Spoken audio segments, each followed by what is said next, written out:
And I think that what the UFO community and what the psychedelic community share is a tremendous impatience with scientism and the fascism of scientism.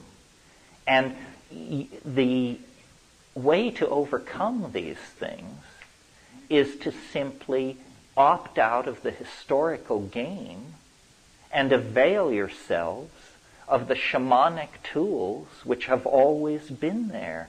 The whisperings from the other dimension are probably 1,000 millennia old. That's 1,000,000 years. That's the time that we have been sitting around campfires, spinning yarns for each other, and looking up at the night sky. We are not alone on this planet, but it may be that we are the late evolving intelligence. The mushroom said to me once, I said, "What are you doing here?" It said, "You're a mushroom, you live cheap." I said, but it said it was not such a bad neighborhood till the monkeys went berserk, and that was only yesterday. So you see, it isn't that they're coming to us from the stars. It's that we are finally having the scales fall from our eyes to realize what it means to be on a water-heavy, oxygen-rich planet with over 2.5 billion years of biological history already neatly tucked under the belt. I mean, the peculiarities and singularities that have been built into our circumstance, I believe, would literally stand our hair on end. And the only way to make your way through this morass of claim and counterclaim is do not move your faith an iota beyond your own direct experience. If you haven't seen a UFO, believe no one, no photograph, no testimony, no nothing, because everything is contaminated. Forget UFOs. Take Mount Everest. Have you seen it? Then for you it doesn't exist. I saw it. It couldn't possibly be the world's largest mountain. I could hold it between this finger and this finger. So, then if you limit yourself to direct experience, does that mean that you're shit out of luck? No. It means that you have arrived at the beginning of the real path toward the saucer. Because you don't want to hear that Whitley Strieber or Bud Hopkins walked in through the purple doorway and was never seen again. You want to be the person to walk through the purple doorway and never be seen again. Well, I guarantee you it's more easily done than you might wish to suppose. But you're going to have to avail yourself of the shamanic technology, which is a super technology, of the shamanic technology that we inherit from the archaic civilizations. Not everybody fell into physics worship and materialism. The rainforest cultures, the Aboriginal cultures have kept the channel open while we dithered and mucked about in the historical process, materialism, scientism, positivism, you name it. But the doorway lies open. The problem is it requires an act of courage, real courage, because it's real. It's absolutely real. But the sine qua non is the psychedelic molecule.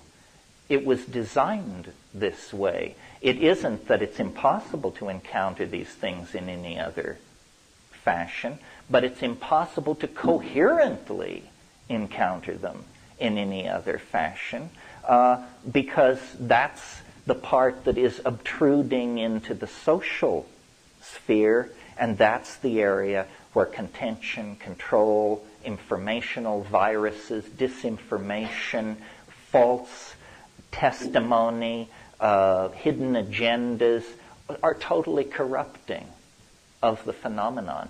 But you can get it down to you and it if you will simply avail yourself of the psychedelic tools that nature created and that shamanism places at our disposal. That's where the frontier of this hyper-technical fantasy is headed, toward a revivification of knowledge systems that were ancient when the pyramids were not yet even a gleam in the eye.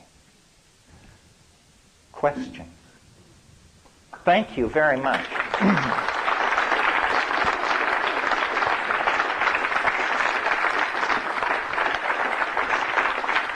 Thank you. It's lots of fun. You have no idea how much fun this is. Yeah. I have two questions. One, are you aware of any psychedelics being used in ancient Greece around the time of Plato or Aristotle? Sure. You should read The Road to Eleusis by Wasson and Hoffman that argues very persuasively that an LSD-like alkaloid lay behind the Eleusinian mysteries. That was the great mystery religion that inspired all of the movers and shakers of the Hellenistic world. And your second question? Yeah, my second was, would you comment on the connection between serotonin and psilocybin? Good question. Serotonin is a neurotransmitter that occurs in almost all life. It occurs from flatworms to human beings. And interestingly, as you ascend the phylogeny, there is more and more serotonin. More in mammals than in any other major order of animals, more in primates than in any other kind of mammal, and more in man than in any other primate. Serotonin is 5-hydroxytryptamine. Psilocybin, 4-phosphoryloxy, and then DMT, although it must be said that the phosphorus group is clipped off almost immediately and it becomes psilocin, 4-hydroxy, and then dimethyltryptamine. I believe that on one level what's happening is that there is a kind of evolutionary competition going on. Obviously, some neurotransmitters are more efficient than others.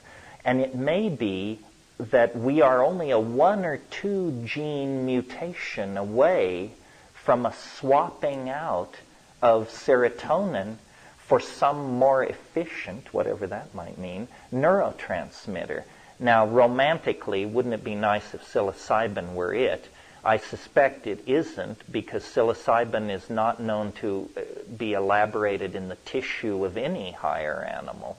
But what's a good candidate is there is an enzyme in the pineal gland called adenosine that chemically analyzed turns out to be harmaline. It's a beta-carboline. It's 4-hydroxytetrahydroharmalan. These harmine molecules are part of the mystery, incredibly bioelectronically active, with a structure that assimilates to the Ajna chakra, and they are the molecules which are a part of the ayahuasca brew. I think we're on the brink of a tremendous evolutionary adventure, and that it will involve physically redesigning ourselves. Look at the mushroom. I mean, just to go off on a wild tear here. Mushrooms are what are called primary decomposers, fungi, right? Means they only live off dead matter. Now, vegetarianism is held up as a spiritual ideal, but compared to the strategy of mushrooms, vegetarianism is an orgy of mass death on an appalling scale.